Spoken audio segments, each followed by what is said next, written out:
ማርያም ሲከፋኝ እኮ አንቺ ነበር። ዓለም ሁሉ ሲጨልምብኝ አንቺ ነበር።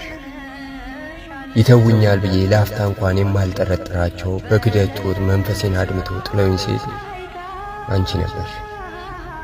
ልቤ በሐዘን ብዛት ውሃ እንደተጠማ መሬት ሲሰነጣጠቅ ሆድ ብሶኝ አንገቴን ጉልበቶቼ መሃል ቀብሬ ስንሰቀሰቅ አንቺ ነበር። እናቴ ማርያም አንቺ ባትኖሪ ምን ይውጠኝ ነበር? አንቺ ባትኖሪ ምን ውስጥ እሸሸግ ነበር? ገና ድሮ ራሴ ላይ ፈርጄ ነፍሴን ለዘላለም እሳት አሳልፌ በሰጠው ስላለሽኝ ግን አለ አንቺም እንደ ሰው አውላላ ሜዳ ላይ ጥለሽኝ እንደማትሄጂ ስለማውቅ ግን እበረታለሁ። እናቴ እመቤቴ መድኃኒቴ ማርያም ሲከፋኝ እኮ አንቺ ነበር። ዓለም ሁሉ ሲጨልምብኝ አንቺ ነበር። ይተውኛል ብዬ ለአፍታ እንኳን የማልጠረጥራቸው በክደት ጦር መንፈሴን አድምተው ጥለውኝ ሲል አንቺ ነበር። ልቤ በሐዘን ብዛት ውሃ እንደተጠማ መሬት ሲሰነጣጠቅ ሆድ ብሶኝ አንገቴን ጉልበቶቼ መሃል ቀብሬ ስንሰቀሰቅ አንቺ ነበር። እናቴ ማርያም አንቺ ባትኖሪ ምን ይውጠኝ ነበር?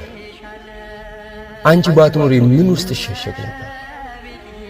ገና ድሮ ራሴ ላይ ፈርጄ ነፍሴን ለዘላለም እሳት አሳልፌ በሰጠው ስላለሽኝ ግን አለ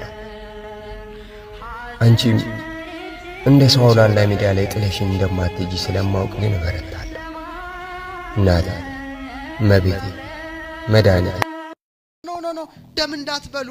ደም መብላት በጣም አደገኛ ነው። ተዋሲያን ረቂቅ ተዋሲያን በአይን የማይታዩ ነገሮች ተሸካሚ ነው አለ መጽሐፍ ቅዱሱ። ግን የዛሬ ስንት ሺህ ዘመን ነግሮናል። እንደውም አንድ በጣም የሚገርመው ዘሌዋውያን 17:13 ላይ ምን ይላል? ነገር ግን ደሙን እንደ ውሃ በምድር ላይ አፍስሰው እንጂ አትብለው ይላል። ምን በለው? ከብቶች ሲታረዱ ደሙን ምን ላይ አፍስሰው ይላል። ምን ማለት ነው? ደም ውስጥ ያሉት ረቂቅ ተዋሲያን መሬት ላይ ባሉት ረቂቅ ተዋሲያን ምን ይሆናሉ? ይመክናሉ፣ ይጠፋሉ ነው፣ ጤንነት ይሆናሉ። የሰው ልጅ ጭንቅላት በደንብ የሚታይበት ጊዜ ላይ ተደርሷል። ጭንቅላታችን ሲከፈት ምንድነው? ኤሌክትሪክ ነው። ተመልከቱ፣ እንደ እሳት ነው።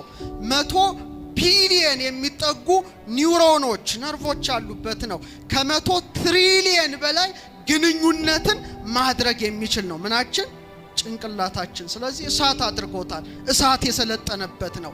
ከሰባቱ የእሳት ሰማያት በመቀጠል ባቢልን ወይም ነፋስን እንዳደረገ በሰው ልጅ ካንገቱ ዝቅ ባለው ሳንባው ላይ ደረቱ ላይ ደግሞ ነፋስን ሾሞታል። ምን ሾሞታል?